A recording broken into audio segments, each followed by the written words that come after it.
She was posting my family recipes on her food blog, passing them off as her own, down to my grandmother's pie crust trick and the spice blend I keep in an unmarked jar next to the stove. She even wrote it with my quirks, like a scandalous pinch of nutmeg, as if she'd ever been in my kitchen long enough to hear me say it. If you're ready for this journey, make sure you hit that subscribe button and give this a like so you don't miss the updates. And let me know in the comments what city you're watching from. It's always lovely to see where everyone is. I'm 66, a retired librarian with good posture, a hummingbird sugar addiction, and a collection of handwritten recipe cards older than my marriage. I married into the Steele family when I was 30, bright-eyed and determined to be the kind of wife who keeps the good olive oil for company and isn't stingy with the butter. For decades, holidays meant my kitchen smelling like sage and orange zest, my mother-in-law clucking over the yeast rolls, my son swooping in for taste tests big enough to be considered crimes. It was warm, and it was ours. Then my brother-in-law married Kendra. Now, I don't like to be catty, but if you've ever met a woman who can make a prayer request sound like a press release, you've met my sister-in-law. She is younger than me by a good 20 years, with eyelashes that could fan a campfire, and a talent for promoting herself that would make a televangelist blush. She started a blog during the pandemic, Kitchen with Kendra, which mostly began as photos of her in cute aprons and recipes that were, how can I say this kindly, aspirational. She had a way of sprinkling Parmesan over boxed pasta and calling it Nonna style. I kept my mouth shut. I've learned that if you say nothing long enough, people will tell you everything. And then Thanksgiving happened. I brought my apple cranberry pie, the one with the cheddar crust because, yes, some of us were raised right, and my bourbon pecan sweet potatoes.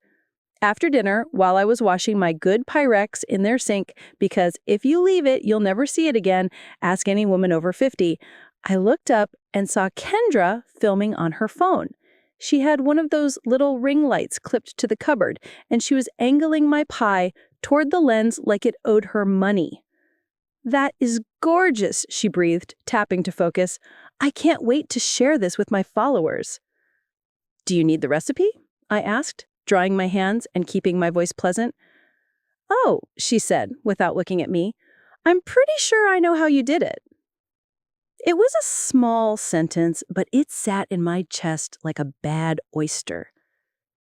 Now, because I am who I am, I didn't go home and make a scene. I went home and made tea.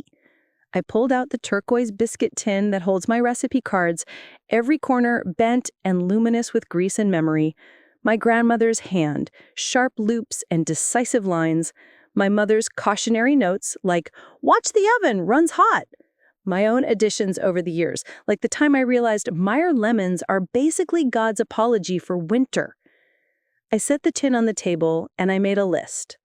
The recipes I'd shared with the family versus the ones only I knew. Just like in the library, I cataloged. And then I waited. 2 weeks later, a friend from church texted me, "Did you finally decide to share your pie crust? Kendra's site is on fire." She sent a link. I clicked. There, in glossy photos, was my cheddar crust, shot on her sister-in-law's farmhouse table with my exact instructions. The little tips I'd accumulated after 100 holiday mornings were right there. Grate the cheese and toss it in the flour to coat the strands, freeze your butter, and work fast enough that you don't melt history in your hands. I read her headnote 3 times.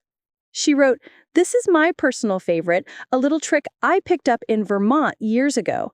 She even told a story about a house with a blue door where she learned it from a retired baker. I've never been to Vermont. My cheddars are from the Kroger down the hill.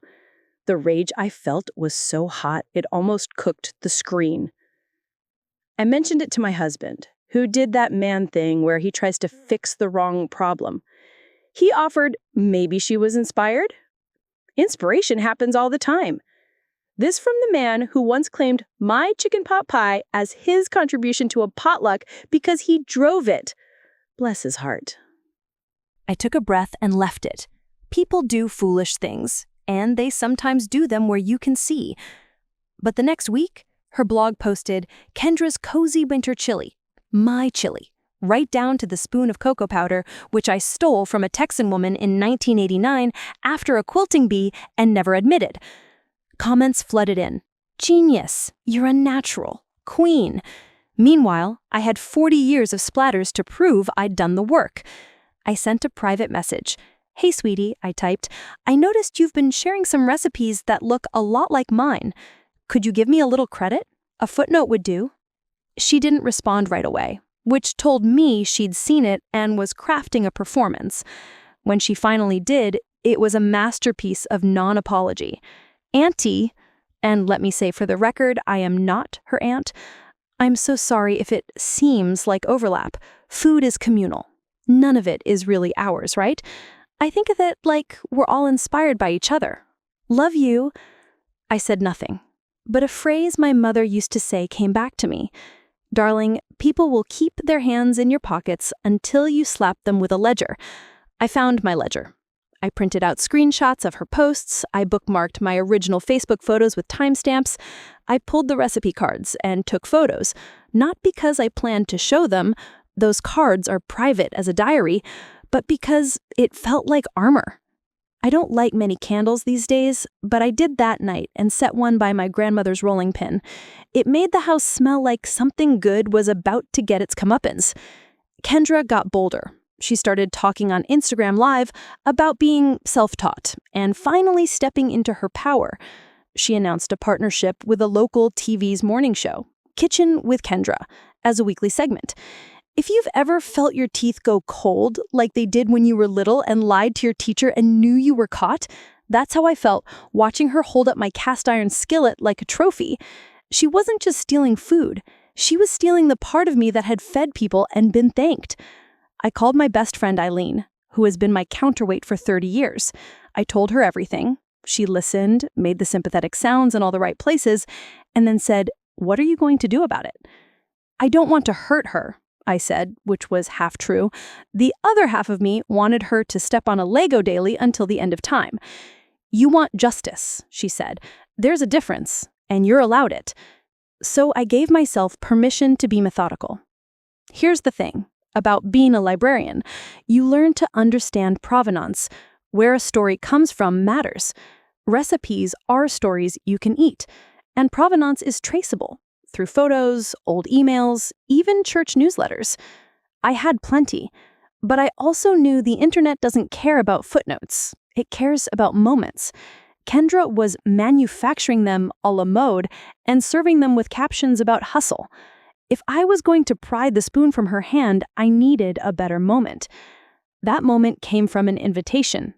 Kendra texted me, sugary as a gas station donut, "Auntie, I'm doing a segment on heirloom desserts in 2 weeks. Would love to feature your orange cardamom cake.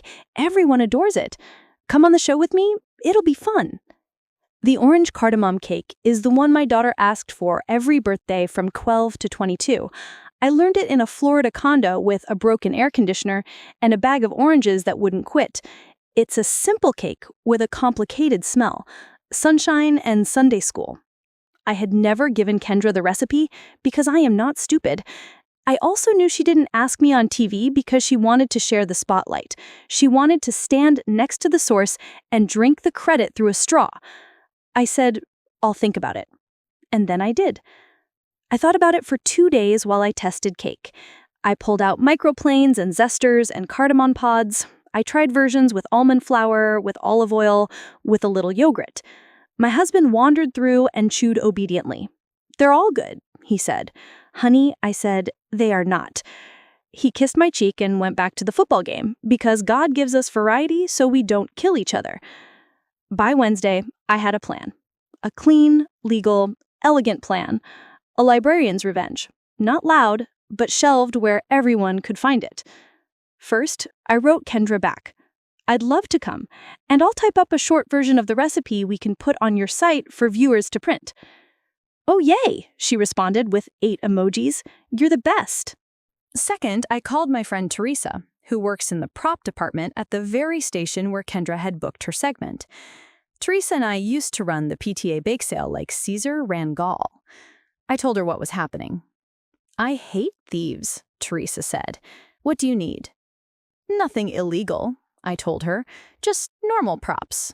2 sets of mixing bowls, a pretty cake stand, and if you can, an extra minute of on-air. An extra minute? She repeated.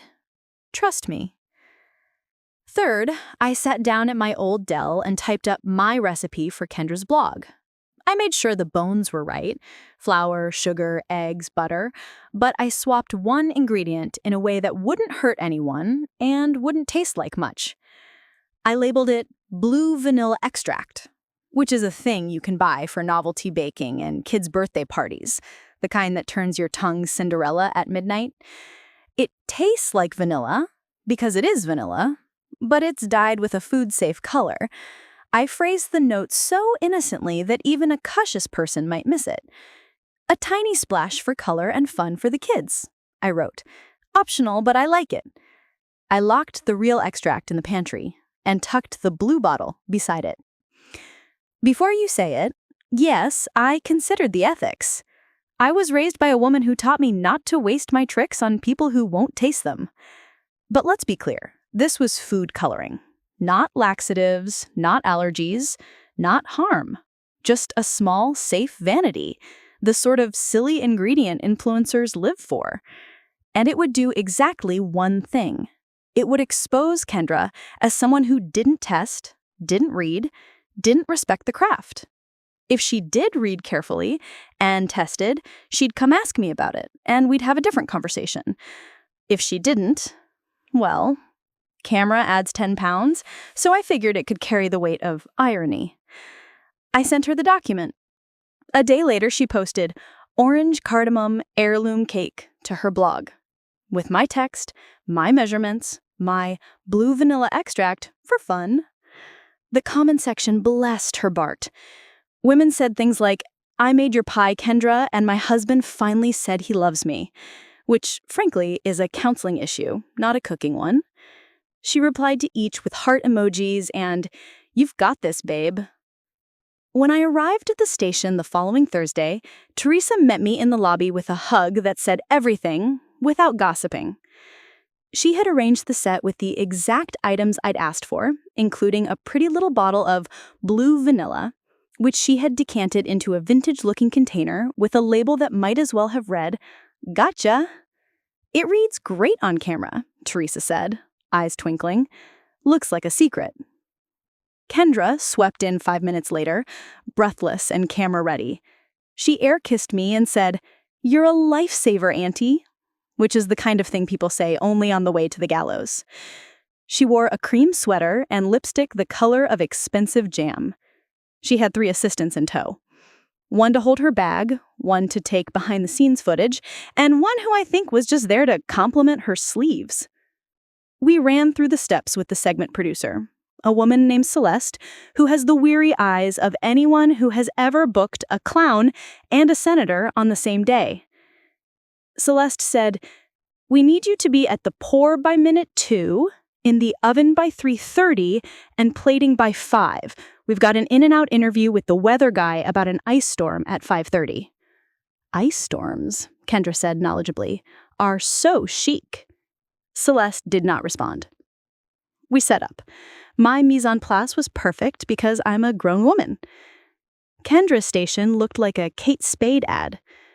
Teresa slid me an extra card. If host asks about origin story, keep it short. It read, Bless women who anticipate. Kendra asked too, casually, Do you want to do the mixing or should I? You go ahead, I said. Because if you plan your chess, you don't snatch the opponent's pieces, you let them move.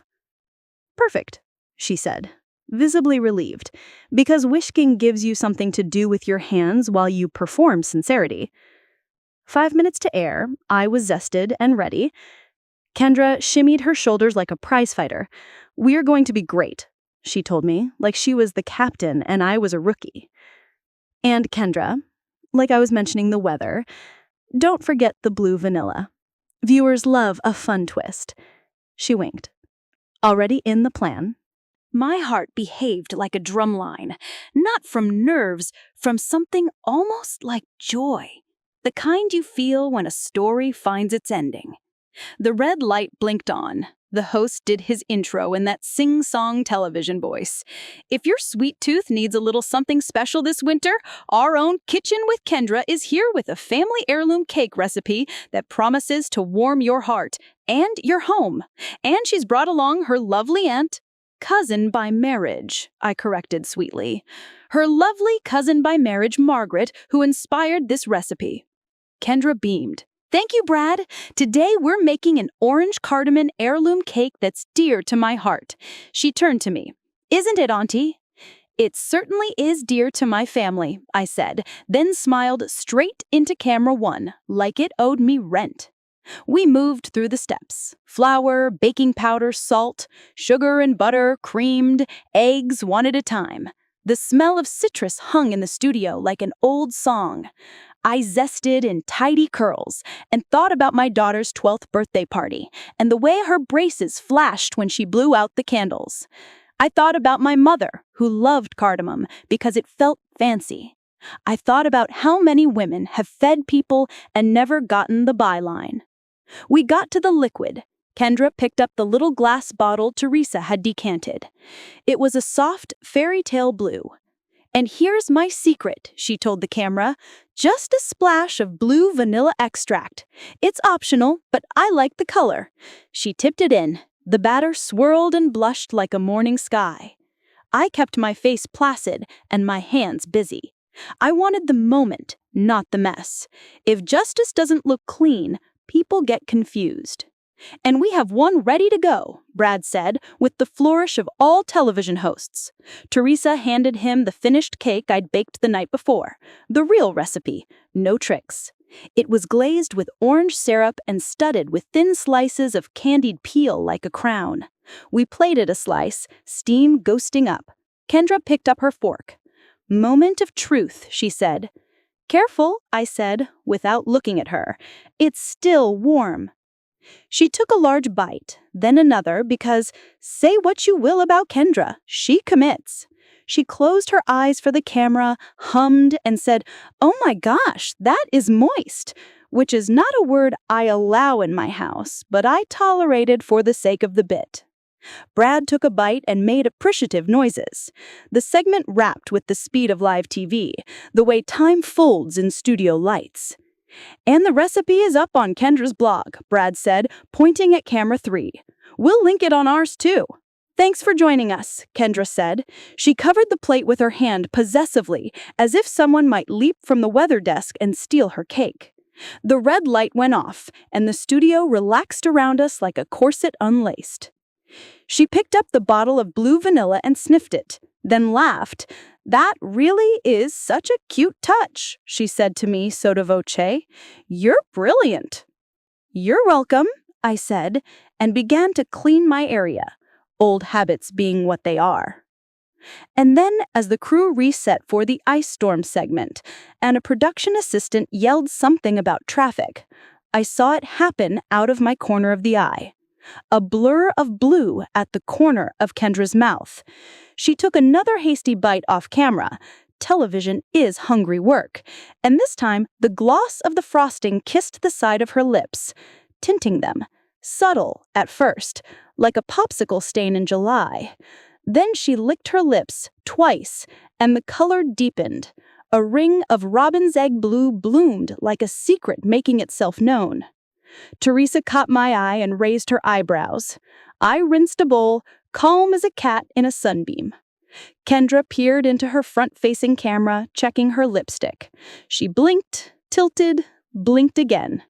The assistant holding her phone said, "Oh, that's cute," in the tentative tone of someone rehearsing whether to call a paramedic or a publicist. "Is it a filter?" Kendra swiped at her mouth with the back of her hand and put a smear of blue across her knuckles. She froze, then laughed too brightly. "It's probably the lighting." She daubed with a napkin. The napkin turned Smurf. And just when he thought he had me backed into a corner, he forgot who he was dealing with. Stick with me because you'll want to see how this plays out. What happened next would have been small, if not for the internet. The station's social media manager clipped the segment and posted it within minutes. Warm up with this heirloom cake from Kitchen with Kendra. They included the glossy hero shot I'd plated for them and a thumbnail still of Kendra, mid-bite, looking at the camera with her mouth slightly open, the faintest dust of blue at the corner like a stamp. Within an hour, the comments began. Does her mouth look blue to anyone else? Maybe it's the studio lights. Looks like she made out with a blueberry. Someone posted a screenshot of the recipe from her blog. They circled blue vanilla extract, optional, and wrote, "Is this a thing?" Another person linked to a novelty baking shop where they sell it for kid cupcakes. A third commenter chimed in with a screenshot of Kendra's chili recipe and wrote, "She also invented adding cocoa to chili." The thread spread like melted butter on warm toast. Back at the station, Kendra scrolled furiously, her pretty lips darkening to a shade reminiscent of a toddler after a blue slushie. She dabbed more. It spread. She swigged water. It didn't budge. Blue vanilla is the stubborn kind, safe as houses, but clingy. The camera in the next segment did her no favors. When they cut to the weather desk to tease the ice storm, she was standing in the background behind the glass wall, texting, blue-lipped and oblivious. The internet noticed. I packed my tote, tucked in my grandmother's rolling pin, thanked Teresa, and said goodbye to Celeste, who simply squeezed my hand like she'd been waiting her whole life to witness this kind of poetry. In the car, I turned off the radio and let the quiet fill me up. Not because I felt triumphant, though I won't lie, the satisfaction sat in my chest like good bourbon, but because I felt calm.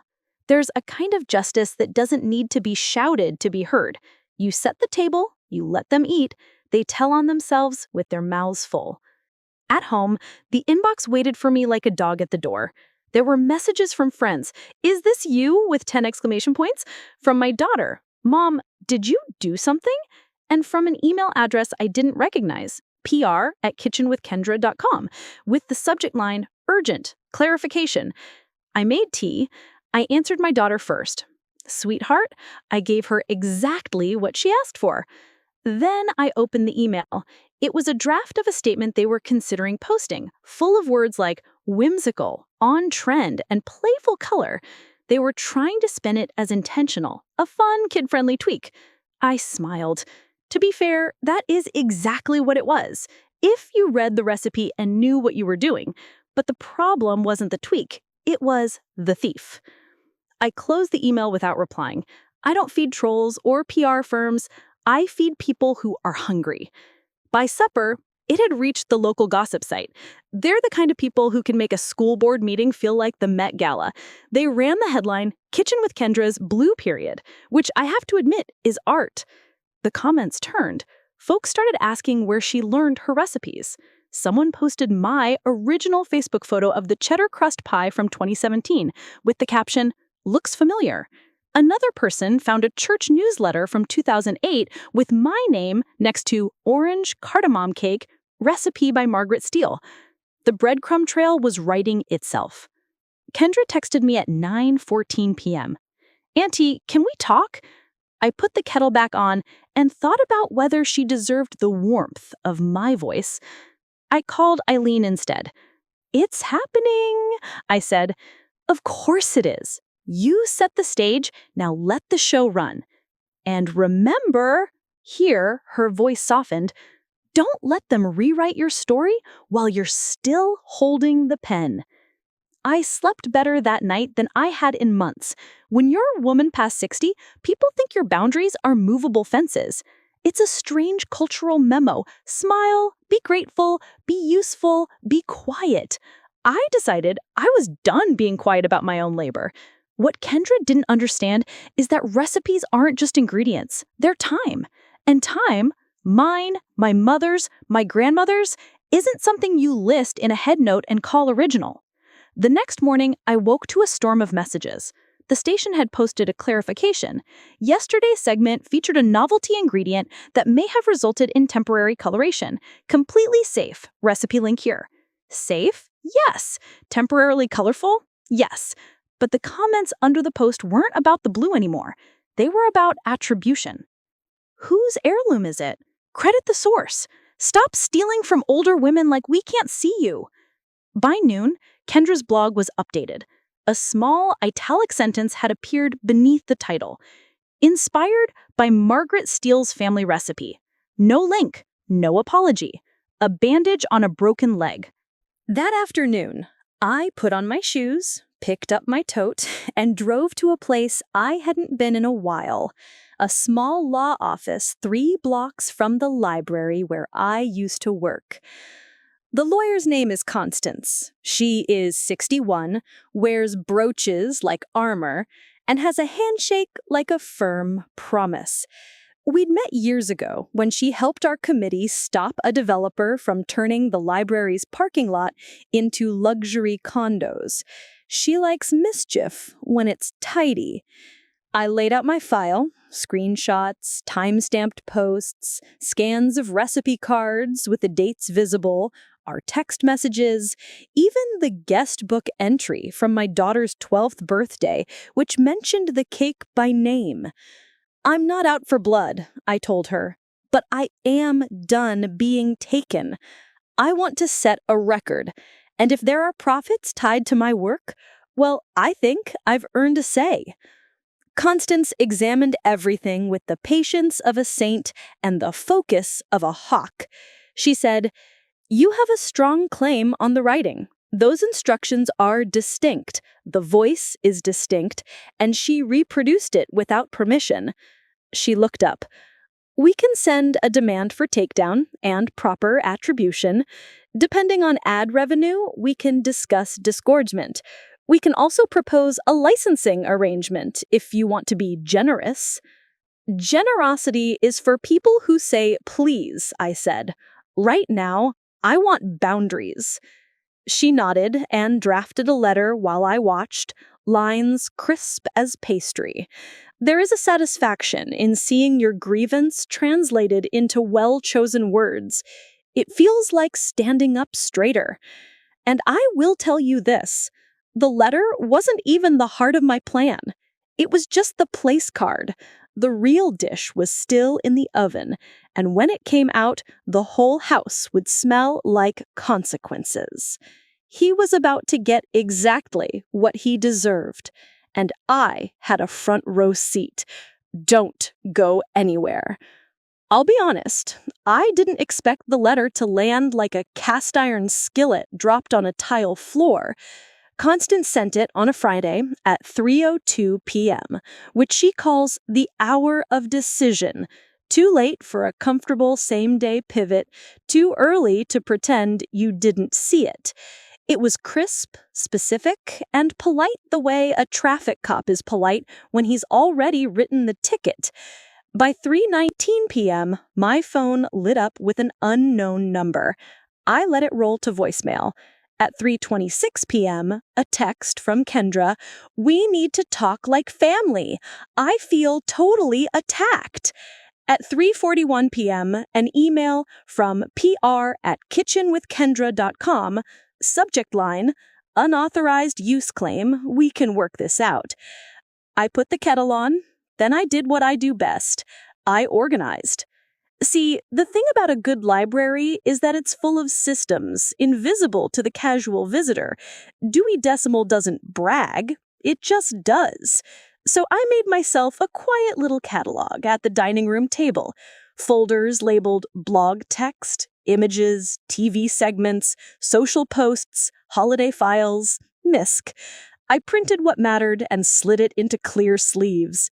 I stuck Post-its on the edges where needed, distinct phrasing, time-stamped, voice.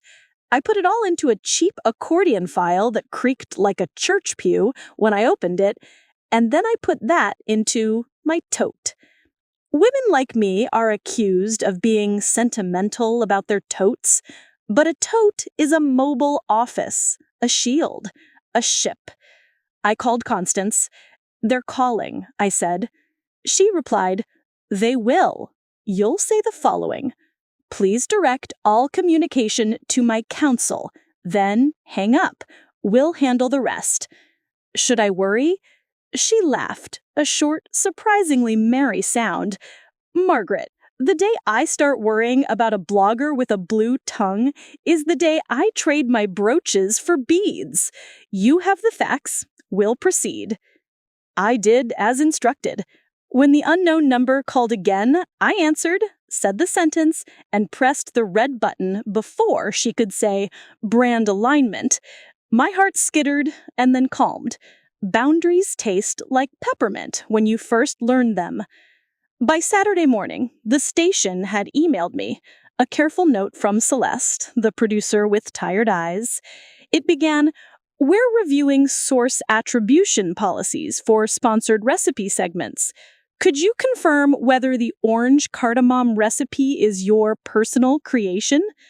I called her from the porch while my neighbor's wind chimes made the yard sound like a polite choir. "Yes," I said, "it's mine. The list of ingredients isn't the point. It's the process. It's the language. It's years of testing that tell you when the batter looks like sunshine instead of mayonnaise." "Understood," she said in a tone that suggested she actually did. "If it's all right, may I keep your number?" "You may," I replied, "and tell Teresa I owe her a cake stand." Around noon, my daughter called. "Mom, you're trending again," she said, her voice half proud, half wary, like the time she told me she'd pierced her own ear in college and it turned out okay. "Lord have mercy," I said. "For what now?" "A thread on women's labor. People are talking about attribution in food media, and they're using your situation as Exhibit A." She paused. "There's also a fan account for your rolling pin." I went quiet for a second, just breathing. "I didn't plan to be a symbol," I said. "I just wanted my name on what's mine." "Well," she said, "sometimes the loaf you bake is bigger than the pan you intended. Leave it to my girl to sound like scripture when she's mad." Sunday, I went to church like always. In the fellowship hall, folks gathered around the donut table with the purposeful bustle of people who want to catch a whiff of a story without getting it on their clothes. Mrs. Hightower patted my arm and murmured, "Good for you." One of the choir ladies asked for my pie crust trick in a voice that suggested she already knew it. I smiled and said, "Grate the cheese and freeze your butter." And then I walked over to the bulletin board and tacked up a notice for the community cookbook club I'd been threatening to start for years. Title, Provenance Potluck. Subheading, Bring a dish, bring its story.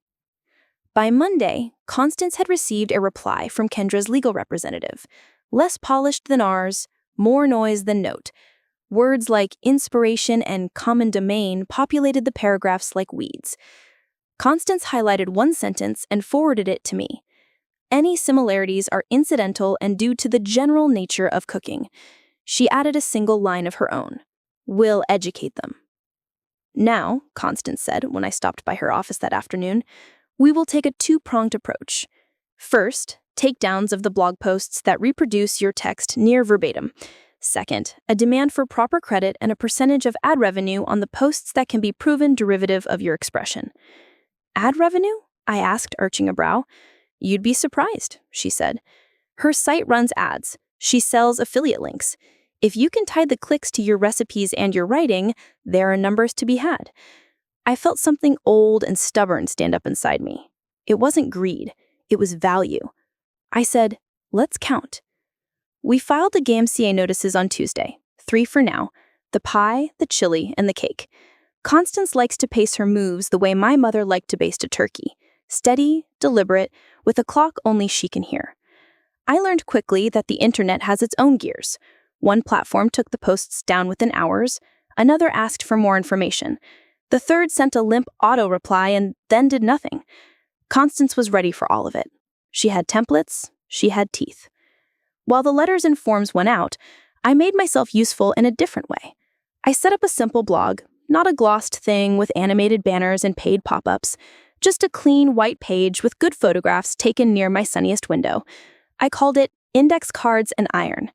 The first post was the orange cardamom cake, written in my voice, my way, beating the butter until it felt like satin, zesting the oranges like you're combing the tangles out of a child's hair, making a syrup that has just enough bitterness to make the sweet mean something.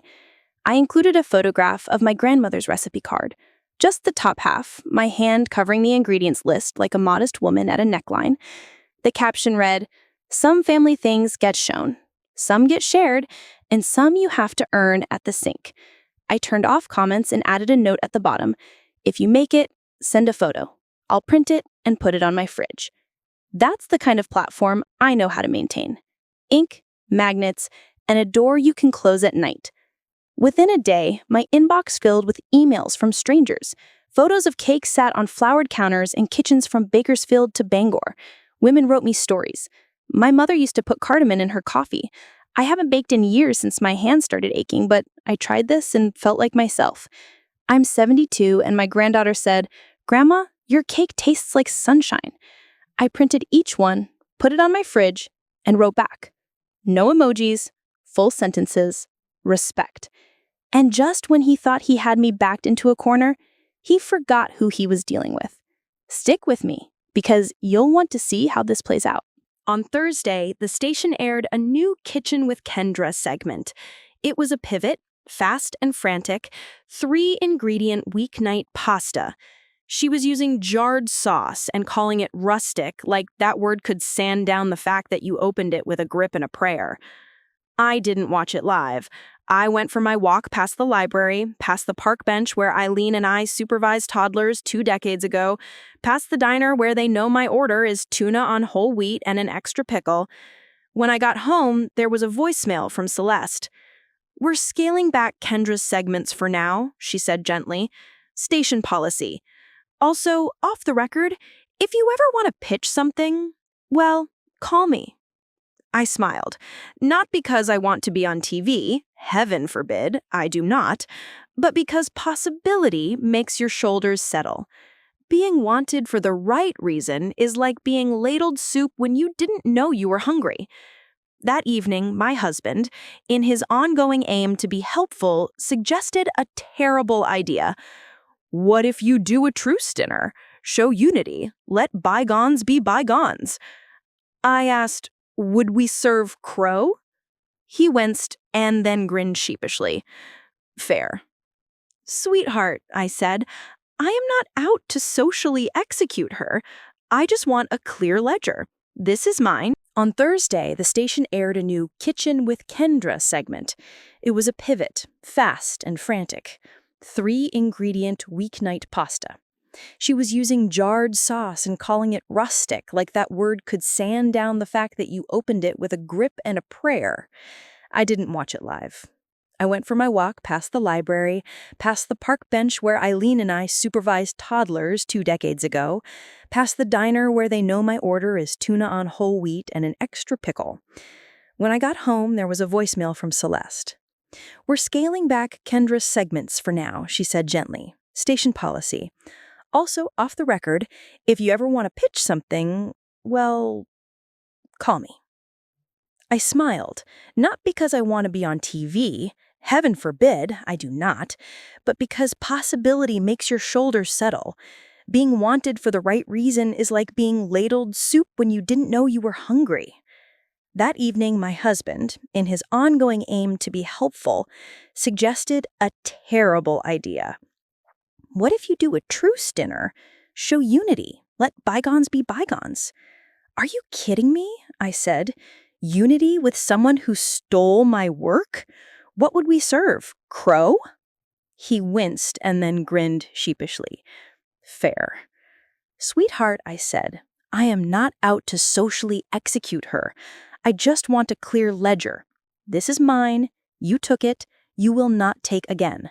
If she wants reconciliation after she says the right words, I have casseroles of forgiveness, but I'm not washing her plate while she's still spitting in mine." He kissed my hair and muttered, "I love you when you're like a judge." Darling, I am always like a judge. I just rarely have cause to bang the gavel. By Friday, the PR spin had changed. The first attempt, playful color, had not soothed the masses because the masses are not fools.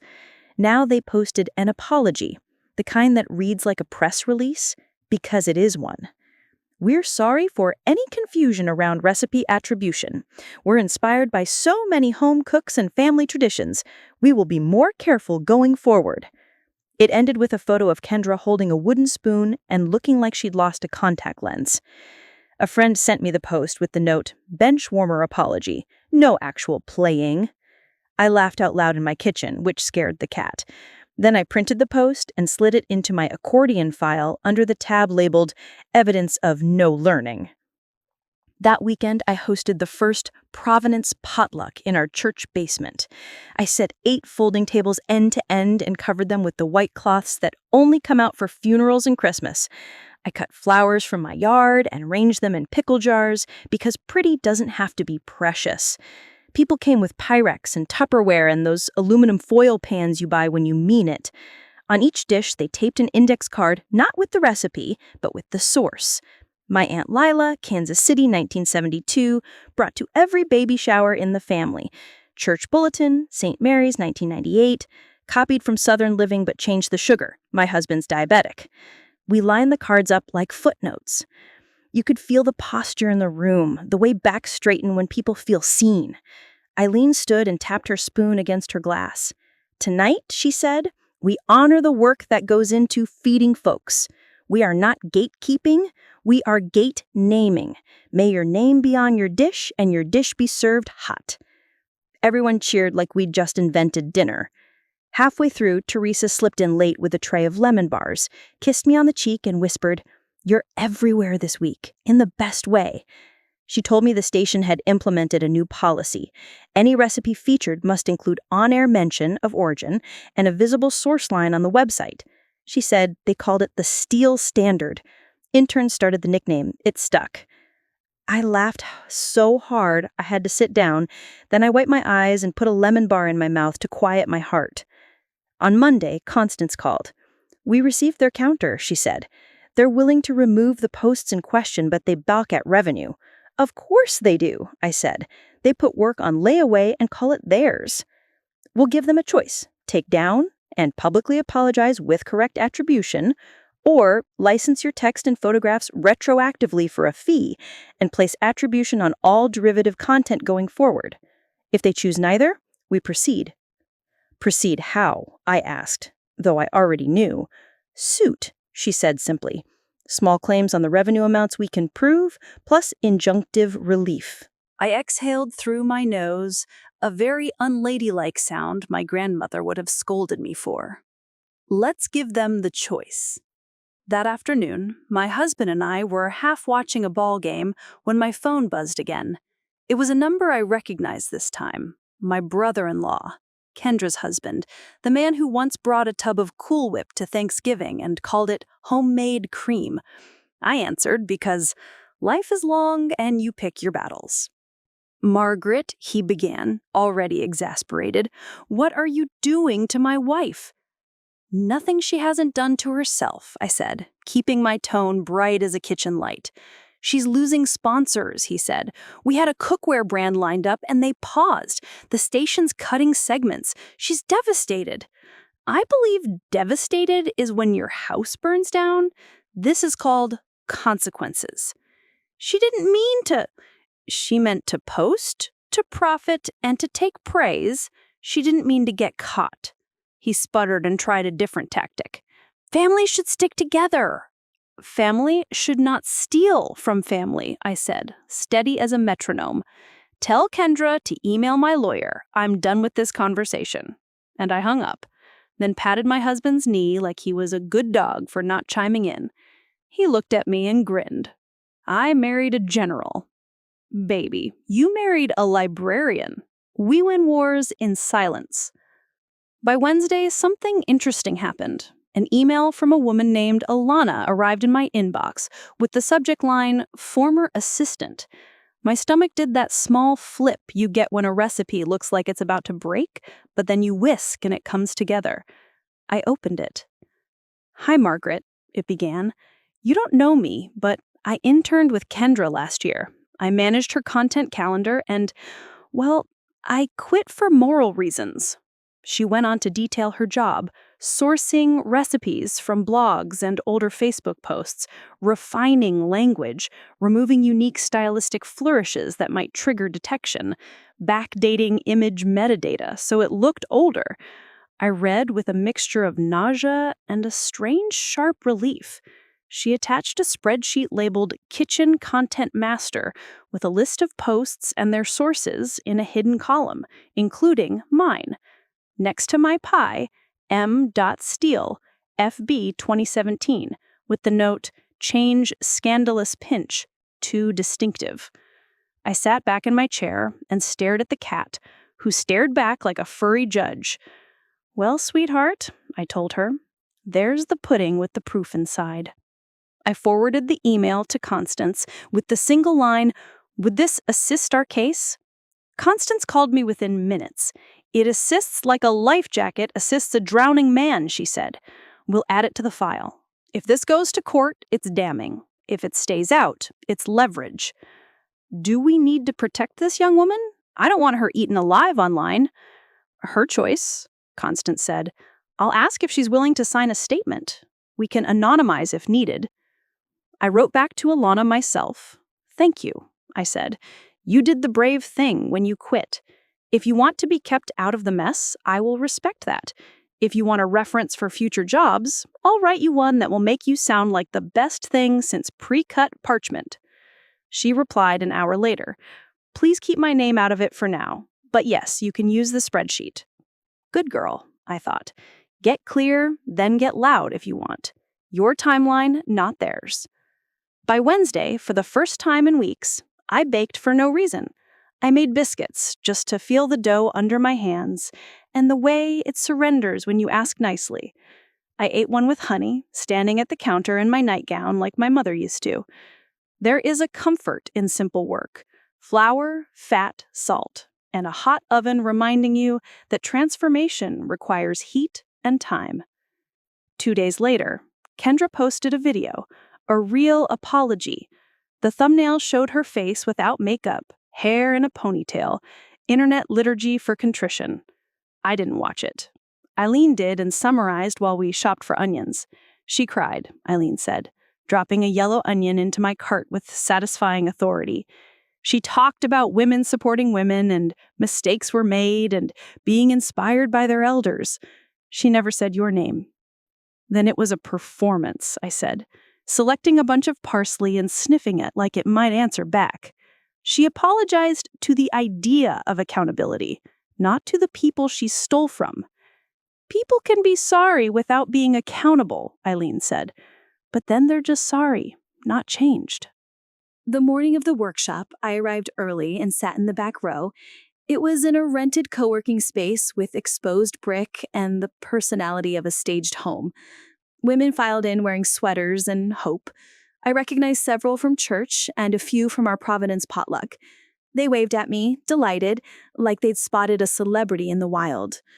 I held a finger to my lips and the universal grandma eyebrow. Shh. Kendra swept in late, of course, fluffing her hair and apologizing with a smile that held itself too high. She warmed up the crowd with a story about her Nana, who apparently lived in Vermont now, and whose legendary pies bore a suspicious resemblance to mine. She told the blue vanilla saga as if she were the butt of a charming joke she was in on. The audience tittered politely, but a few women crossed their arms, and I know enough about body language to clock a storm gathering its skirts. We began with the chili. She talked about layers of flavor. My secret is cocoa powder. And I watched a woman in the second row whisper to her friend, then type something into her phone. When we moved to the pie, she said, "The trick with cheddar crust is to grate the cheese and toss it in the flour." And a hand shot up in the front row. "Isn't that Margaret Steele's tip?" the woman asked, loud enough to wake the dead. Silence pried the room open like a crowbar. Kendra smiled, too big. "We're all inspired by each other," she trailed. "That's the beauty of cooking." "Did you credit her on your blog?" the woman pressed. "Because I saw your post before it got taken down." I stayed still as a stone birdbath. This was not my cue.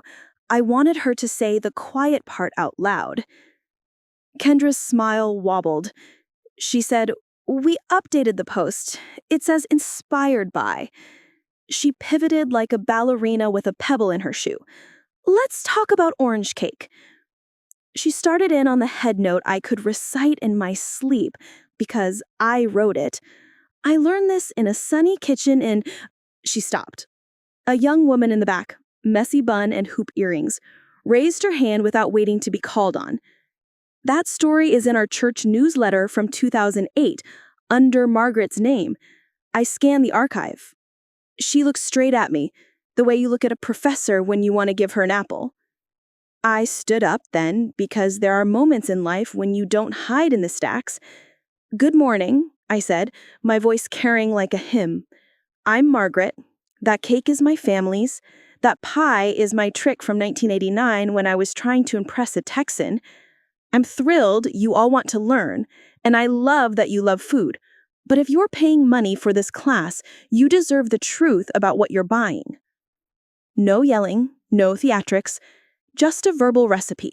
1 part fact, 1 part kindness, 1 part steel. Kendra tried to laugh. "Margaret, I'm dying. This is so awkward," she said. "But women supporting women means naming each other, not standing on someone's shoulders and calling it yoga." The room laughed. You could feel the tide turn. A woman in the second row, Ellen, a sweet soul from the library book club, raised her hand. She said, "I bought a ticket because I wanted the printed cards," holding up the promise of hand-lettered recipe cards that came with admission. "If those are yours, Margaret, are we paying you?"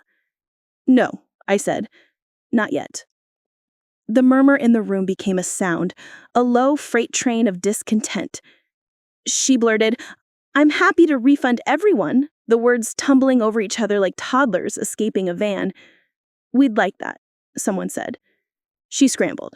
Her assistant hustled to the back table, fumbled with a laptop, muttered about Eventbrite and processing times. Meanwhile, the young woman with hoop earrings slipped her phone to me.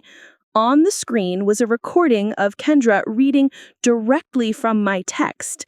The date stamp blinked like a lighthouse beacon. I didn't need to speak again. The women did the speaking.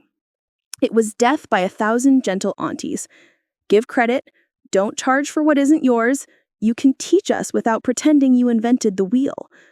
Only one person was mean, and the room shut her down with a chorus of, "Be kind."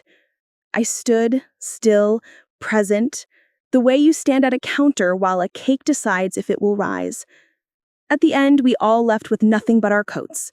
No recipe cards, no replay link. But the best thing happened in the chatty drift toward the door.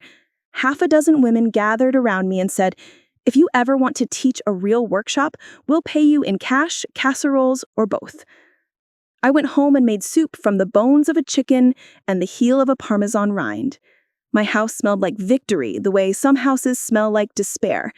You can tell the difference by whether the light falls soft or hard on the floor. On Monday morning, Constance filed an additional claim, neat as a pin, with attached screenshots and a link to the workshop recording. Mezzanine camera, Teresa is a magician. The email subject line read, "Further instances of infringing content in monetized instruction." Her body text was sparse. "We renew our demands. Time is of the essence." Somewhere downtown, some poor junior associate probably had to look up injunctive relief while their latte went cold. By Wednesday, we had a real response, an actual apology, direct, to me. It arrived via email from Kendra herself and was only 2 paragraphs long. "I am sorry for using your recipes and words without proper credit or permission. I was wrong," she wrote. The second paragraph offered a licensing fee, numbers attached that made my eyebrows climb, and a commitment to a pinned post on her blog acknowledging my work, plus a donation to the library's literacy fund. There was a PS that made me snort. "I hope someday we can collaborate." I forwarded it to Constance. "Accept our press?" I asked. She contemplated. "We counter slightly higher on the fee, lock in the language, and add a clause. No use of your text or stories in monetized instruction, unless licensed per event," she said. "We also want a public apology video that names you and is approved by us. No makeup-free theatrics, just facts. I want one more thing, I said. She paused. What? I want her comments turned off for 3 months on any post containing my recipes. Not to punish, heaven knows I've seen the internet eat people alive, but to break the cycle where she harvests praise off my work while the mob throws tomatoes. She can sit with the quiet. Constance laughed, delighted. You are vicious in the gentlest way. I adore it. I'll add it. We sent the counter. She accepted the same day. The next morning, I drove to the post office and opened the P.O. box I'd rented in a fit of optimism. There were 3 hand-addressed envelopes and 1 package. Inside the package, a brand new heavy wooden spoon engraved with the words, "Keep stirring, C." No return address. The letters were from women who enclosed recipes with permission to share the stories. Use my mom's peach cobbler if you want. She'd like that. Source, Ida May, 1954. I cried in the car like a fool and then wiped my eyes and thought, okay then, we do this right. And just when he thought he had me backed into a corner, he forgot who he was dealing with. Stick with me because you'll want to see how this plays out. Here's where the story takes a turn none of us expected. Not for Kendra, not for me, maybe not for anyone who reads too much into tidy endings. Because when someone builds a persona on borrowed scaffolding, it doesn't just collapse when you take your beams back. It reveals what else they propped it up with it. A week after the settlement, I got a call from Celeste. We did some digging, she said softly. Turns out some of the photos on Kendra's site are stock images. She was cropping out the watermarks, sometimes not even well. We're doing a piece on digital ethics in food media. Would you talk? I said yes. Not because I wanted another moment, but because I wanted the right lesson attached to my name. The piece aired 2 weeks later, not a hit piece, just a tidy educational segment. How recipes are stories, how attribution works, the difference between inspiration and appropriation, the ethics of stock images and disclosure. They called me a retired librarian and home cook, which felt like being knighted by the queen I actually respect. Common sense. At the end of the segment, they announced our recipe receipts pilot. I wore a cardigan the color of green beans and stood beside 3 women, one with a gumbo so good you could weep, one with a lasagna that weighed as much as a newborn, one with a gluten-free banana bread that made me rethink bananas. We held up their index cards and their photos, and yes, their receipts. Grandma's cursive, a church cookbook, a scribbled note on the back of an envelope with "Don't forget salt" underlined twice. The camera panned over our hands, no blue mouths, just work and joy and a sense that what we do matters. The sponsor deal came through too. 2 posts a month, my way. The first one I did after we signed the contract was a pot of beans. Simple, cheap, honestly perfect when you do it right. I wrote it like a letter to my younger self. Buy the better beans if you can. If not, soak the cheap ones and change the water once. Salt earlier than they tell you. Add a heel of Parmesan if there's one in your freezer. If there's not, be proud you didn't hoard. Eat with cornbread if you made any. If not, put butter on toast and call it rustic. I thought that might be the last chapter on Kendra. Settled, quiet, her new posts peeking out from behind disclaimers like a child who has to raise her hand before speaking. But about a month after the dust settled, my doorbell rang on a rainy Tuesday afternoon. I wiped my hands on a dish towel and opened the door to find Kendra on my porch. No entourage, hair in a wet rope, eyes red like she'd been either crying or practicing it. She held a manila envelope. "Can I come in?" she asked, small as I'd ever seen her. "I prefer we talk on the porch," I said, holding my door just so. Boundaries can be friendly, they can also be firm. She nodded and hugged the envelope tighter. "I did a lot of wrong," she said. "I know you don't owe me anything. I wanted to bring you this." She handed me the envelope. Inside were printed emails, my name in calendars, her content master spreadsheet, contracts with sponsors that referenced my recipes. "If you still want to take me to court," she said, voice wobbling, I won't fight. I looked at her. Really looked at her. The bravado had rinsed off like mascara. Underneath was a very young 30-something who had built a life out of other people's work and finally hit the edge of that map. I thought about being 66. I thought about what I wish a woman had done for me when I was that age, shaky with ambition and hungry for praise. I don't want to bury you, I said. I want you to learn, and I want other women to see that learning is possible without blood sport. She nodded, eyes shiny. I'm applying for a job, she said. Real job, community college and their outreach office. I used to be good at organizing things before all this. Could I use you as a reference? Not for cooking, for doing the right thing when the time came? I don't cry easily, not for other women's mistakes, but something about the way she asked, quiet, without the machine of her brand behind it, got me right in the sternum. If you keep doing the right thing, I said, I'll say you started. She exhaled a shuddery breath. Okay. We stood there under my eave while the rain stitched the yard, and it felt, if not like peace, then like a ceasefire with cookies and tea in the kitchen if you don't push your luck. Before she left, she turned and said, I'm going to do a video, one more. I'll say your name. I'll say thank you. I'll say I was wrong. Okay. Keep it short. Keep it true. She did. It went up that night. 1:42. No tears, no softened lighting, no theater. I took recipes and words from Margaret Steele without permission or credit. That was theft. I'm sorry. I've paid for licenses where appropriate, and I will donate a portion of my income this year to the library's literacy program she chose. I'm turning off comments. Please do not harass her or anyone else on my behalf. It had a quiet that didn't need music. I watched it once, then closed my laptop and loaded my dishwasher, and didn't look at my phone again until morning. In the following days, the internet did what it always does, churned, commented to itself, moved on to the next thing. My kitchen stayed the same.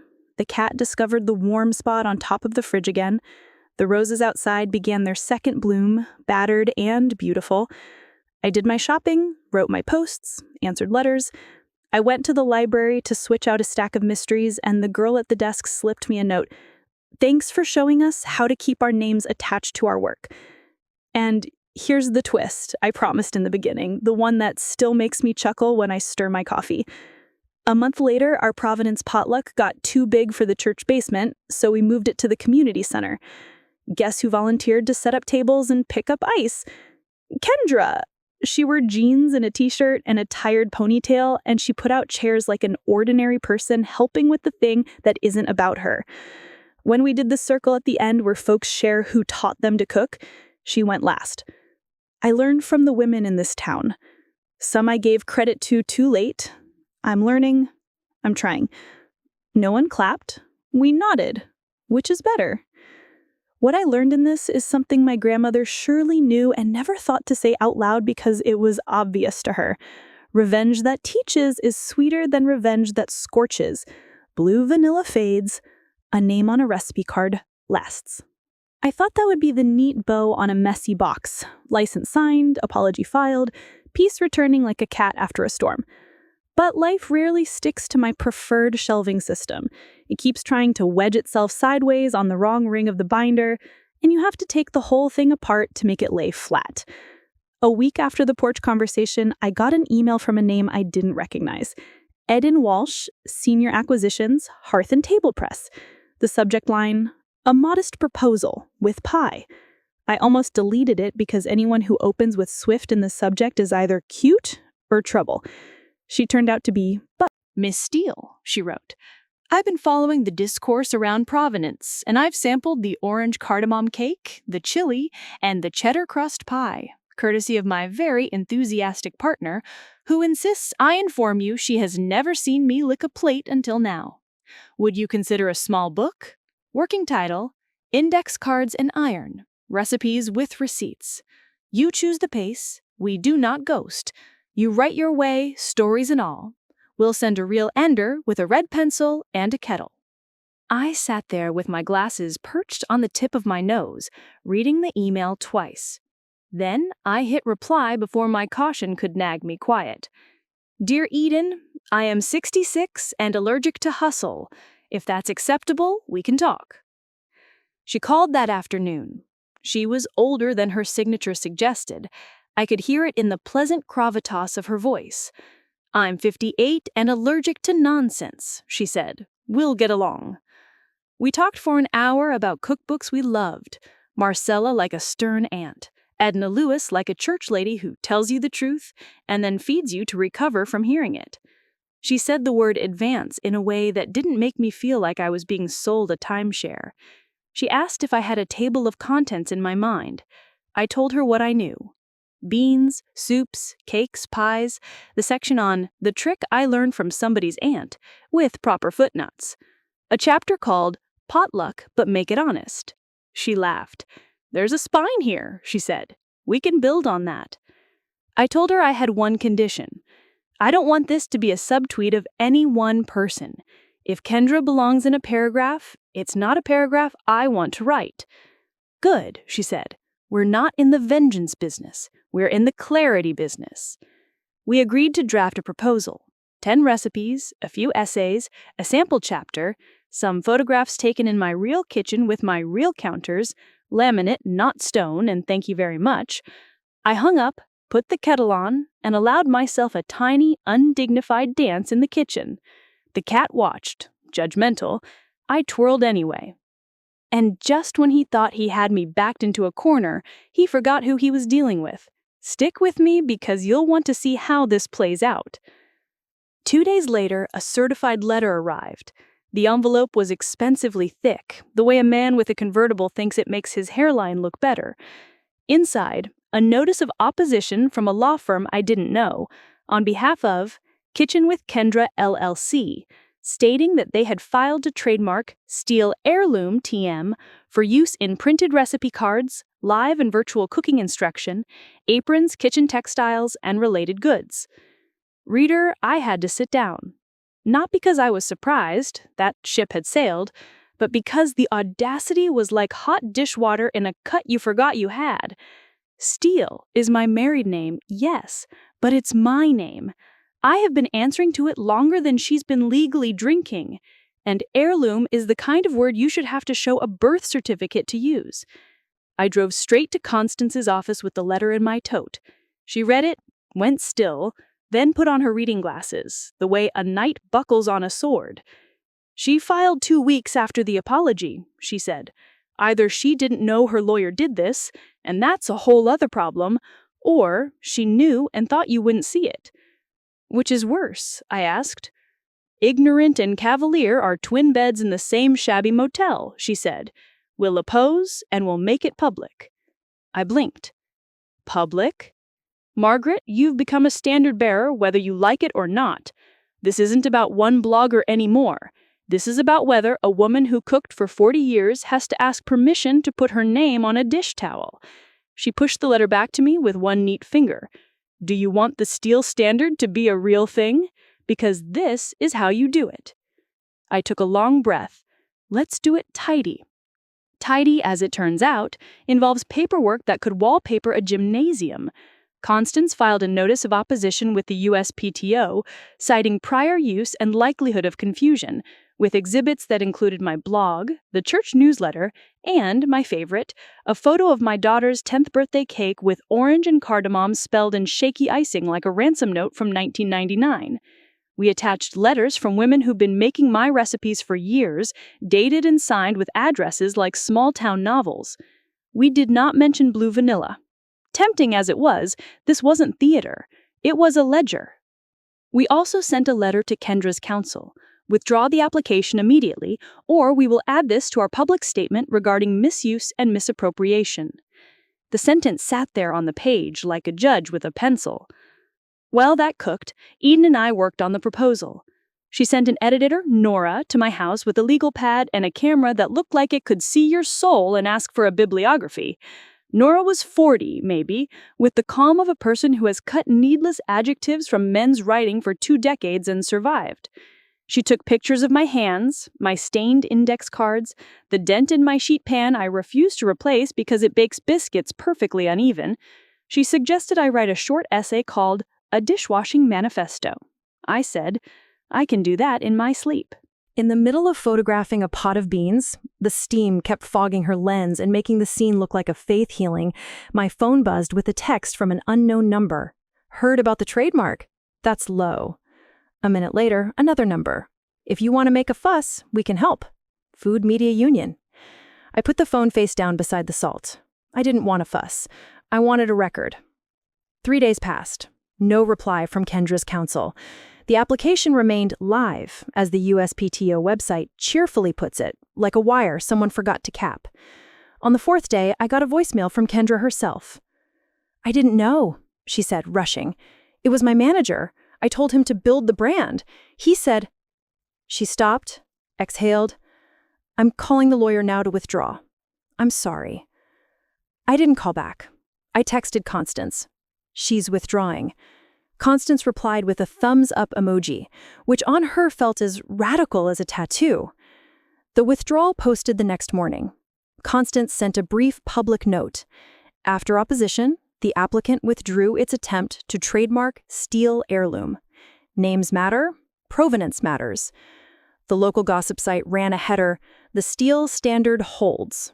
Someone made a sticker. Teresa brought me one, green script on white vinyl. We stuck it on my flour canister like a blessing.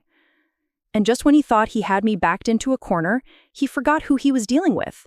Stick with me because you'll want to see how this plays out. That should have been the end of the tug of war, but the rope had frayed on other edges I hadn't seen. The week after the trademark fiasco, my brother-in-law, Kendra's husband, showed up at our door with a banker's box. He looked smaller than usual, like a man who'd tried to wear charisma as a winter coat and found it thin. "Margaret," he said, "I need help." I let him into the foyer, not the living room. Boundaries. He set the box down and opened the top. Inside, receipts, invoices, a contract or two, and my heart sank. Photocopies of my recipe cards. Fuzzy, crooked, clearly taken when no one was looking.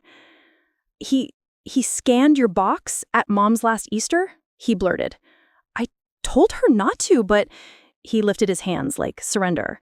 She was building a content calendar, and she thought my labor was public domain, I said.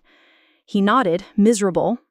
She wants to make it right, he added, and I could hear in his voice the tenor of a man who'd said that phrase too many times about too many things. Then she can start by returning every copy of everything she has that bears my handwriting, I said, picking up a photocopy and seeing the faint shadow of my grandmother's loops. Rage rose up, not hot, not dramatic, cold, like the moment a pie tin hits the freezer. I had offered her grace, and she had kept a spare key. Can you not go to the internet with this?" he asked, desperate. "She's really trying. She's even applying for a job at the community college." "I'm not the internet. I'm the woman whose cards she stole. Again." He went very still. "I'll bring them all," he said finally. "Every last one." "Good," I said. "And we'll add a clause to the license that if any copies surface later, the fee doubles and goes straight to the literacy fund." He nodded, chastened. On his way out, he looked at my husband and said, "She's tough." My husband smiled, almost proud. "She's fair. That's scarier." That night, I wrote an addendum to my dishwashing manifesto.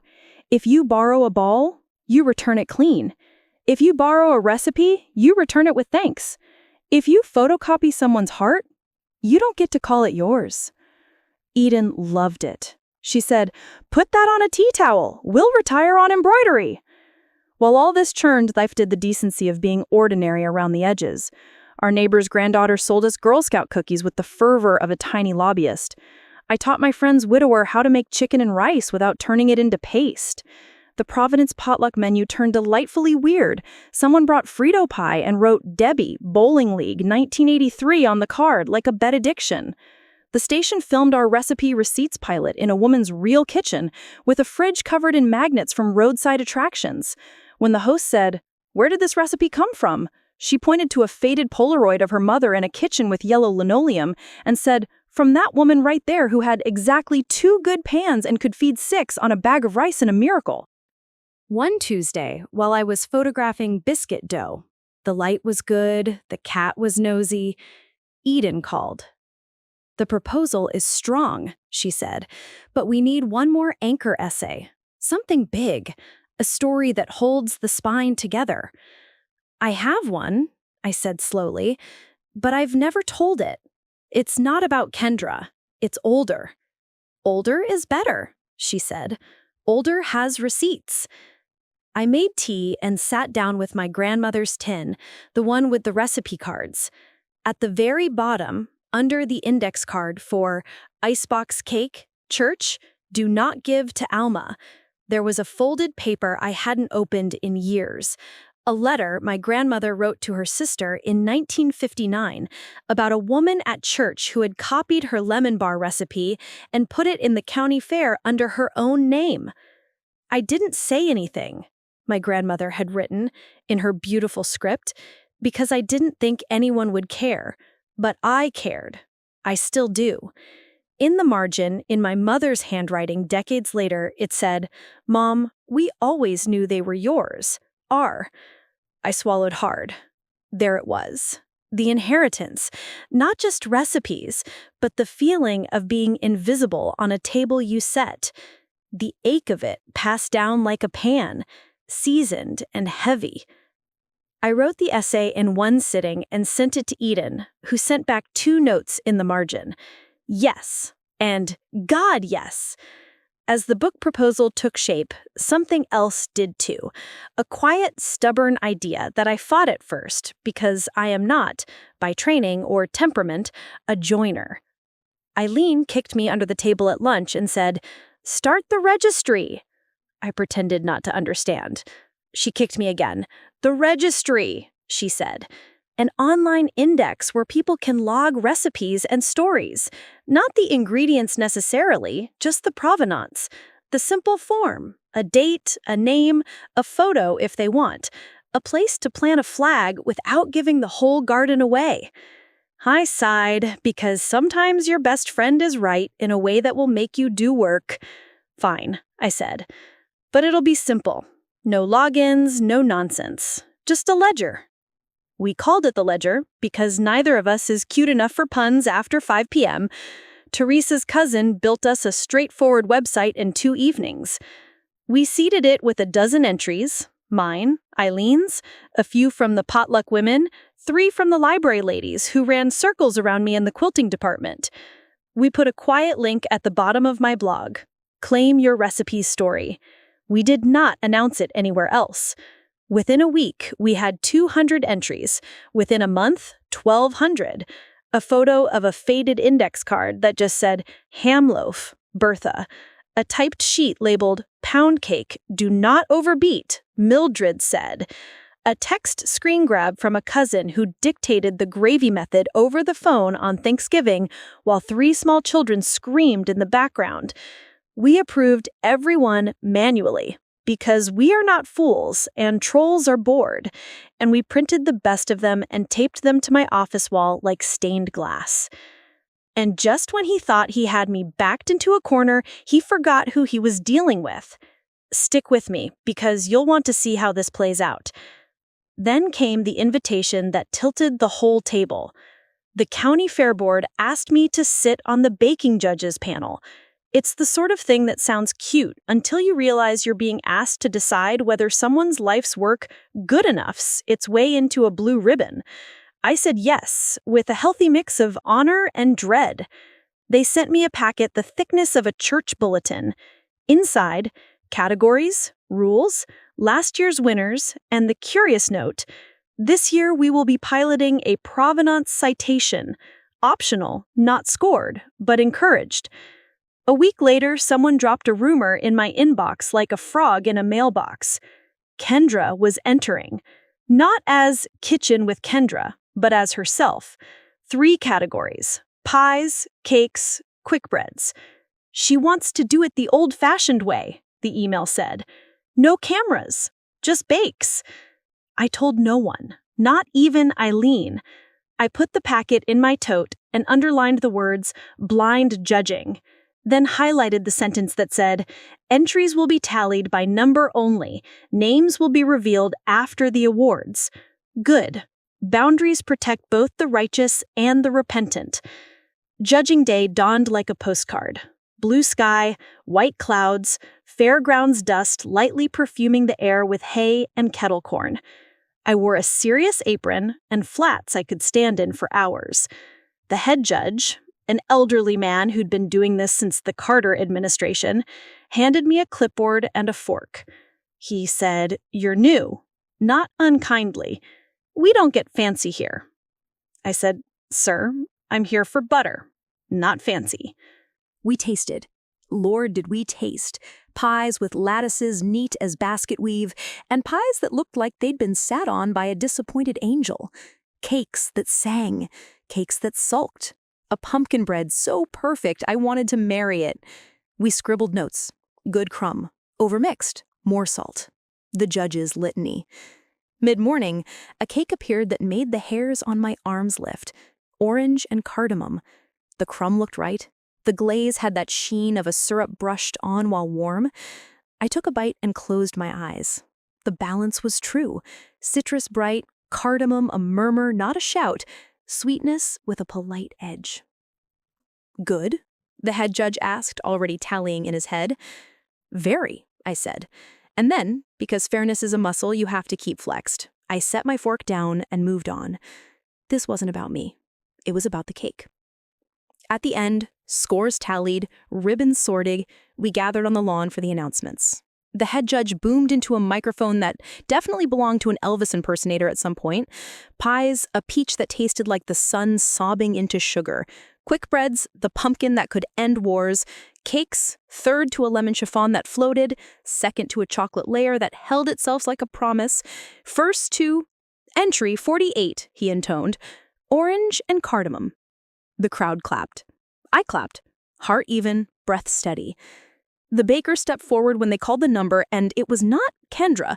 It was a woman I didn't know. Mid-40s, sturdy, competent, a face you'd trust to watch your kids and your sauce. She shook the judge's hand and beamed like she'd been given back a childhood she thought she'd mislaid. Later, back in the tent, we were allowed to see the entry forms. Next to entry 48, under Provenance Citation Optional, it read, "Adapted from Margaret Steele's family recipe, shared with permission, with thanks." My eyes stung. The woman found me afterward and said, "Shy, I emailed you last month for permission to bring this to the fair. I don't know if you saw it." "I did," I said. "You did good. Real good." I looked around, half expecting Kendra. She didn't come. That expectation turned into a wry hope. Maybe she'd decided that this was a year to sit in the bleachers and learn. But as I left, I saw a familiar cream sweater at the edge of the crowd. She wasn't near the stage. She was helping a frazzled mom cut pie slices for 3 sugar-dizzy children. She caught my eye and lifted a hand. I lifted mine back. It wasn't absolution. It was acknowledgement. Today wasn't about us. That night, Eden called with the kind of professional excitement that makes you forgive people for talking fast. She said, "The board loved the proposal. We have an offer. It's good. I'd like to send edits on the sample chapter, but the bones are right. One note, legal wants us to be ready for noise." "What kind of noise?" I asked, although I knew. People do not love being told that the work of women is work. She said, "The predictable kind. Accusations of gatekeeping, pieces about whether recipes can be owned, blah, blah, blah." She paused. "Are you up for that?" "I have a dishwasher and a lawyer. I can weather a think piece." We accepted the offer. I signed my name to a contract that felt less like ink and more like a small exhale I'd been saving since 1989. We set a gentle deadline. I wrote when the light was good and the house was quiet. I answered letters in the afternoons. I said no to 2 podcasts because I didn't feel like being spicy on demand. I said yes to a high school home ec class that wanted me to talk about attribution. They looked at me like I was telling them a fairy tale with villains you could actually defeat. And then, because the arc of a story loves to test your knees when you think you've found your stride, the next twist came not from Kendra, not from the internet, but from within my own house. My husband found a shoebox on the top shelf of the hall closet when he was hunting for a flashlight. Inside, old receipts, a few Polaroids, and a thin, faded ledger from our first years of marriage. My scrawl, his chicken scratch, notes like rent and car insurance and flour. Tucked in the back was a postcard from his late mother, dated 1991. Margaret, your rolls saved Easter. Remind me to give you the old cast iron cornbread skillet. It belongs in your hands. It should have warmed me straight through. Instead, I felt the prickly heat of realization. The skillet is in my kitchen. It has been, all along. Technically, it belonged to his sister before his mother died, her name penciled faintly on a masking tape tag I'd never noticed because I had never bothered to turn the thing over. My stomach did a small, embarrassing flop. I had built a crusade around provenance, and here I was, cooking in a pan misallocated by grief and laziness. I put the skillet on the counter like a confession and called my sister-in-law, the other one, the decent one, an actual angel who brings you soup when you sneeze. "Come get your pan," I said. "It's yours. Your mother meant it for you." She laughed, then realized I was serious and got quiet. "Marg," she said gently, "Mom gave it to you the summer I moved to Phoenix. I couldn't take it on the plane, remember? You were pregnant with Abby and craving cornbread like it was oxygen." Memory corrected me like a stern teacher. She was right. The masking tape tag had been from a yard sale years before, the pencil long since smudged. I had spun myself up with an assumption. I sat down. Relief and embarrassment canceling each other out like sugar and salt in a good caramel. "I'm sorry," I said, laughing at myself. "I almost wrote a sermon about it." "Save it for the book," she said. "Call the chapter, 'The Time I Almost Returned My Own Pan.'" "Done," I said. And I wrote a page that afternoon about how providence isn't just claiming. Sometimes it's checking, and sometimes it's letting go. And sometimes it's realizing you were right all along and you need to go eat a biscuit to calm down. He was about to get exactly what he deserved, and I had a front row seat. Don't go anywhere. With the book moving and the ledger humming, I almost forgot about the little pile of loose threads still on the corner of my desk. The copies of my recipe cards, the manager who'd filed the trademark, the former assistant with her list of sources. Constance hadn't. She called me on a Wednesday with her version of a drum roll. Silence, then, "You'll want to hear this." She'd been digging. If librarians are truffle pigs, lawyers are terriers. Both find what's buried. The manager who filed the trademark hadn't just gone rogue. He'd been quietly pitching a heritage series to sponsors under the Steel Heirloom umbrella with projected revenue charts that used my blog's traffic and my ledger's entries as community engagement metrics. He listed 3 upcoming products: a set of faux vintage recipe cards, pre-aged edges, an apron with my rolling pin silhouette, and a line of blue vanilla marketed as Margaret's Secret. There it was. The blue mouth, monetized. Constance had the decks. She had the emails. She had dates. She had, in one attachment, a photo mock-up of the apron with the tagline, "Keep stirring," the exact words from the anonymous wooden spoon I'd been given. I felt the indignation bloom, then solidify. This wasn't Kendra's clumsy hunger. This was opportunism in a tie. "What do we do?" I asked. "We bake him," she said dryly. "Legally." She drafted a short, brutal letter to the manager's firm. "Cease immediately from using Ms. Steele's name, likeness, phrases, or any simulacra thereof. Provide a full accounting of any pitches made using her materials. Expect contact from counsel for the station, the publisher, and the sponsor, who are now informed." She CC'd Eden, Celeste, the sponsor rep, and, for good measure, the county fair board chair who runs the town like a quilt, unapologetically folksy and inescapably tight. The replies came fast and unhandsome. The manager blamed an intern. The firm blamed a miscommunication. Someone blamed market forces, which is the corporate version of "the dog ate my homework." It didn't matter. The pitches halted, the mock-ups vanished. The manager, I later heard through the small-town pipeline that always works when you'd rather it didn't, was no longer with the firm. I went to bed that night and dreamed about my grandmother, standing at her stove in a house dress, stirring something that smelled like sugar and revenge. She looked at me over her glasses and said, "Baby, line your pans so nothing sticks." When I woke up, there was one more email waiting, the kind that makes you sit very still so you don't spill the moment. It was from the community college. It said, "We've hired Kendra as an outreach coordinator, and she listed you as a reference. We're not asking for a letter, just a sentence. Would you work with her again?" I stared at the screen, then typed, "If the job is to attribute, organize, and credit women's work, yes." She's learning. She knows what happens when she doesn't. I hit send, then poured coffee, then stood at the window while the morning sorted itself into light and shadow. I thought about the arc of the last months, the blue mouth, the letter, the ledger, the book, the fair, the manager, the skillet I almost sent out of my own house. I thought about my grandmother's unsent letter from 1959 and the women's whose names are now finally on their dishes. I thought about all the small, legal, social ways a woman can reclaim her labor without breaking anything, but silence.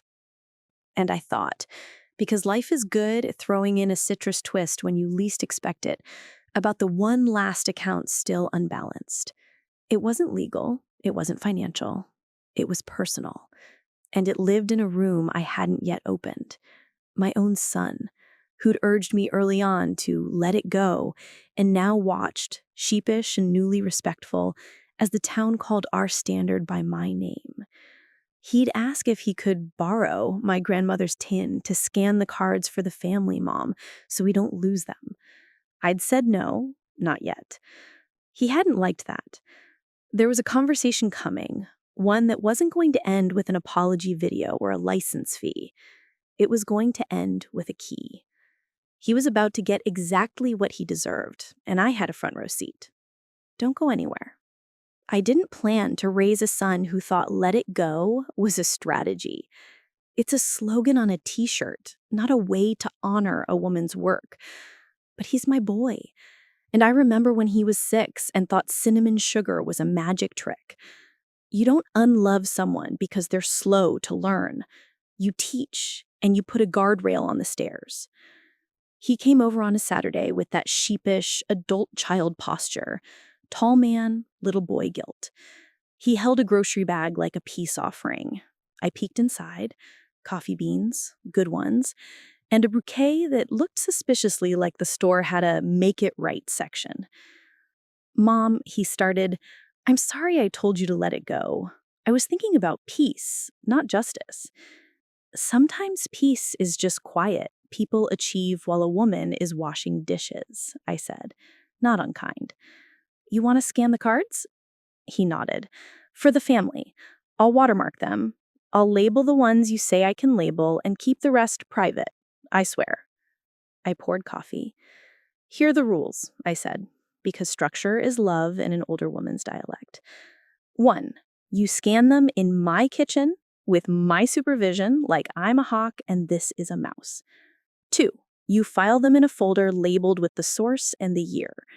3, you don't share without permission from the living owner of the handwriting. 4, if you do share, you share the story, not just the ingredients. 5, there's a legend. You'll make it. He grinned, my grin if I'm being immodest, and said, "A legend?" I said, "A 1-page key, a family provenance sheet. This pie came from your great-grandmother. Learned at a church picnic in 1948, adapted by me, stolen by a relative briefly, reclaimed in 2025. Straight facts, no opera." We scanned until our backs complained, and the cat gave up supervising. He read the margins out loud, like bedtime stories. "Watch the oven, runs hot. Use the good vanilla, don't be cheap. This one is for people you love." He paused, soft. "It's like hearing them again." It is. That's why we put our names on things. When we were done, he held up the flash drive like it was a chalice. "Should I keep it?" "No, I will. You can have a copy after we password protect it. Consider it a library card you've earned." He laughed, a good, grown man laugh without defensiveness in it. "Deal." And just when he thought he had me backed into a corner, He forgot who he was dealing with. Stick with me, because you'll want to see how this plays out. The book moved along the way good bread does, slowly, then all at once. Edits came back with fewer red marks than my pride is comfortable admitting. Nora sent photo proofs that made my laminate counters look like home instead of compromise. We settled on a cover that looked nothing like a trend, a top-down shot of my hands holding a stack of stained index cards with a cast-iron skillet peeking into the corner. The title stayed the same, Index Cards and Iron. The subtitle, Recipes with Receipts. Eden asked what I wanted for the dedication. I didn't overthink it. For the women who fed us and didn't get the byline, we see you. She wrote back one word, yes. The station's Recipe Receipts pilot aired on a Sunday after the news when people were still in their pajamas and deciding if they cared about yard work. It wasn't flashy. It was gentle. A woman named June told the story of her gumbo like a genealogy, names braided with ingredients. An overlay showed a photo of her mother at a stove, cigarette in one hand, wooden spoon in the other, glorying in the wrongness of it. The chyron at the bottom read, Gumbo, June's Mama, 1968. Shared with permission.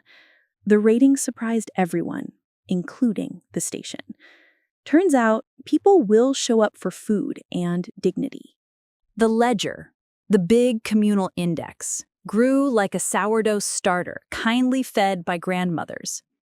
We added a search box because Eileen got tired of plain air traffic control. People started writing little notes with their entries. If you're making this for a man who's been mean to you, double the pepper. Source, Aunt Louise. Do not trust my sister's version. She lies about the butter. We moderated out anything cruel and kept anything honest. It wasn't the Library of Congress. It was better. It was ours. Kendra started her job at the community college. She emailed me from her work account on the first day, like a child noticing shoes have laces. I made a spreadsheet for incoming program proposals, and I put attribution in its own column. It felt right. I wrote back, good, and sent a small smile, the emoji I refuse to overuse because I am not writing to a boyfriend in 2002. At Thanksgiving, she arrived on time with a green bean casserole that did not pretend to be anything else. It was good, she looked like a person, and the only camera in the room was my niece's, used to take a photo of the whole table, including me, head back laughing at something my husband said that wasn't even that funny. There was a place card at my seat that read, Margaret, chef and archivist, written by a child who'd clearly been coached. I kept it. I keep all the little papers that prove a thing happened. About a week after the holiday, Celeste called to say the station had ordered a short season of Recipe Receipts. Would you be consulting producer again? She asked, faux casual, like a woman asking you'd mind holding her diamond while she adjusts her glove. We'd like to pay you accordingly. I said, I like being paid accordingly. It's my new hobby. We filmed 3 episodes before Christmas. Real women in real kitchens, a church basement thrown in because that's where so much of American cooking hid its glory for a century. In every segment, there was a printed card on the counter that listed the dish and the source. No one choked on it. No one died of too much credit. The sky stayed where it belongs, over our heads.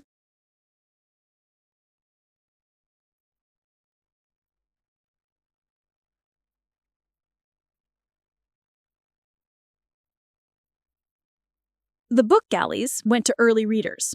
A food writer I respect wrote me an email that I printed and put under a magnet immediately. You made me cry about beans, you menace. Another wrote, this feels like a correction, not a scold. Thank you. Eden sent the bottle of something sparkly and non-alcoholic with a note that said, for the moment you open the box. I put it in the fridge and told the cat it was my friend. She remained skeptical. I could end it there, with the soft ribbon of a tidy career late in life and a blue mouth that faded into lore.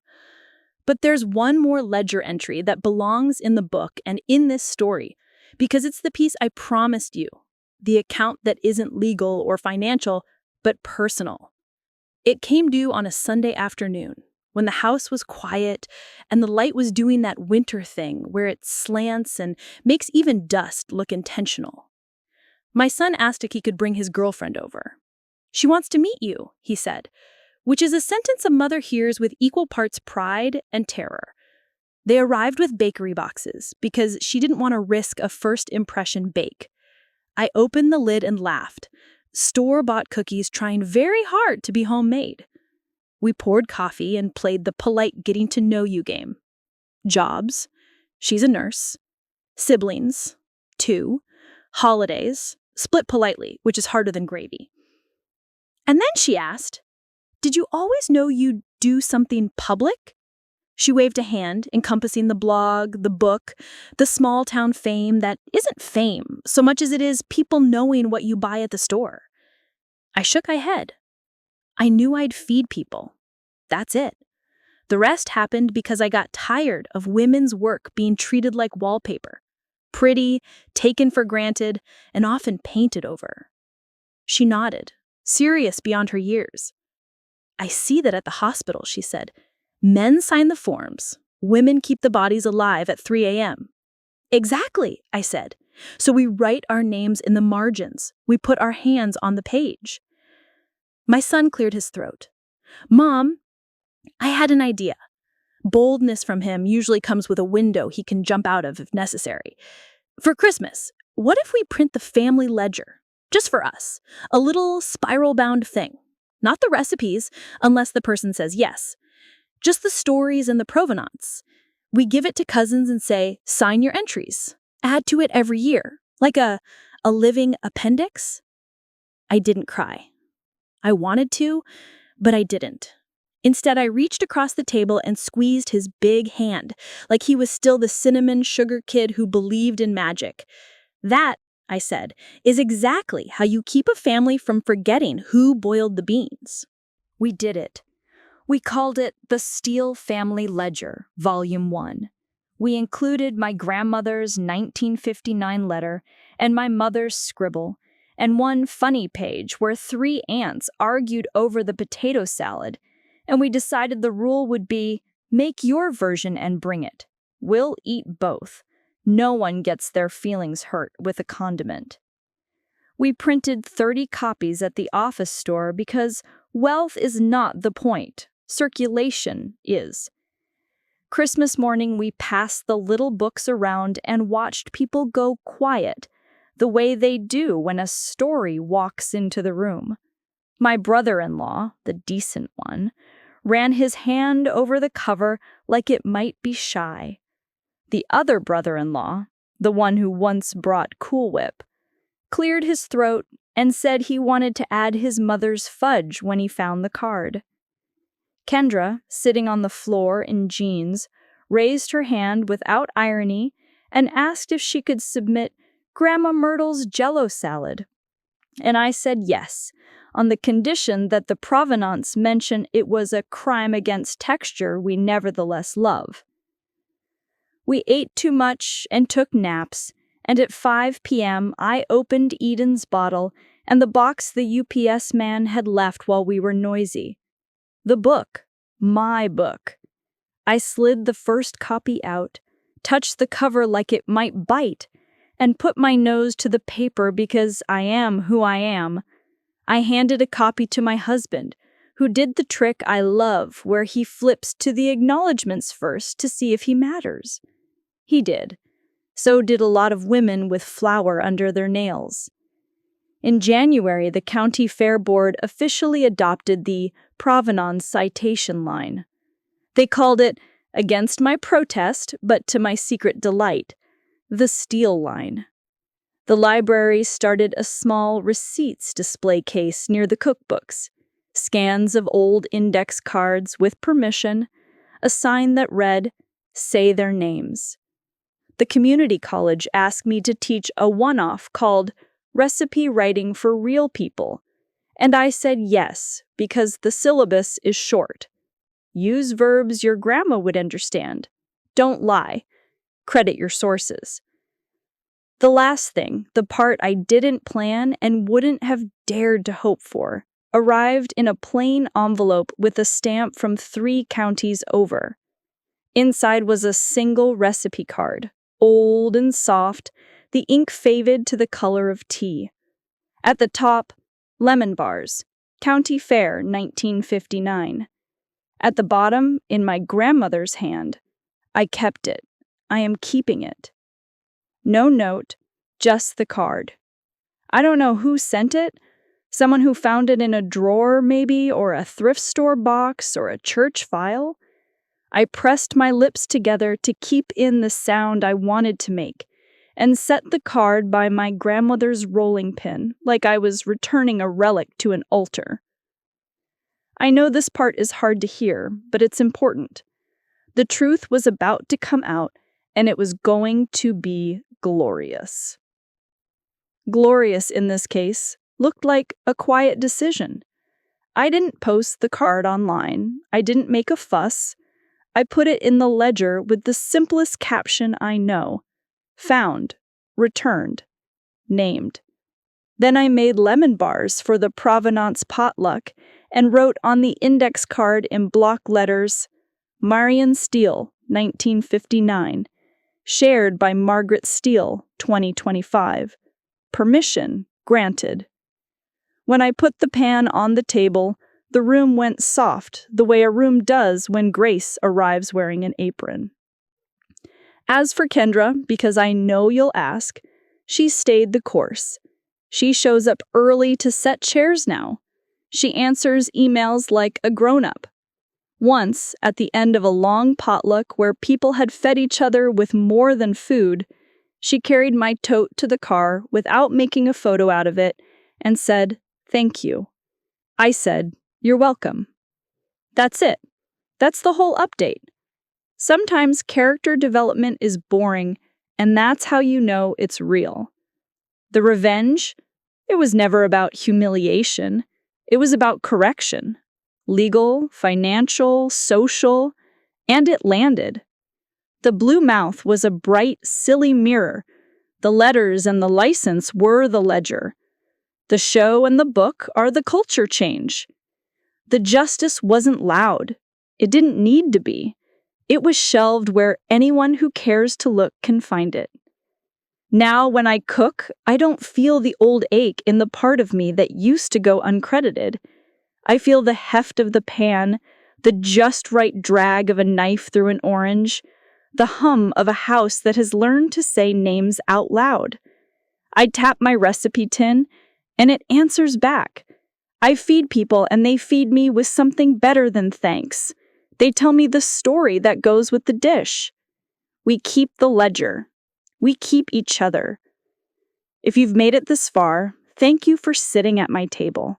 I'll leave you with my grandmother's rule updated for the internet age. If you want a secret, earn it at the sink. If you want the recipe, say the name. And if someone hands you blue vanilla, read the label. Twice.